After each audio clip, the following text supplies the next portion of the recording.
तोंडाला चव नसेल किंवा त्याच त्याच भाज्या खाऊन कंटाळा आला असेल तर हा खरडा नक्कीच ट्राय करा. त्यासाठी लागणारे 1 वाटी शेंगदाणे, 4-5 हिरव्या मिरच्या, चवीनुसार मीठ आणि लसूण. मिरच्या व लसूण मंद गॅसवर भाजून घ्यावे. तेल न टाकता. त्यानंतर शेंगदाणेही चांगले भाजून घ्यावे. आता शेंगदाणेही तेल न टाकता लालसर होईपर्यंत भाजून घ्यावे.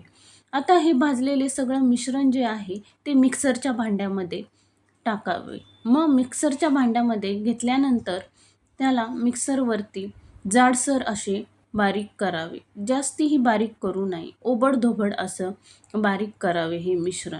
आता हे मिश्रण बारीक केल्यानंतर गॅसवरती तवा गरम करण्यास ठेवावा. तवा गरम झाल्यानंतर त्याच्यामध्ये 1 चमचा तेल टाकावे व तेल गरम झाले की आपण जे मिश्रण बारीक केलेलं आहे ते जे मिश्रण आहे ते त्याच्यामध्ये टाकावे व लालसर होईपर्यंत परतावे. म्हणजे खायला अगदीच हा खरडा सुंदर लागतो.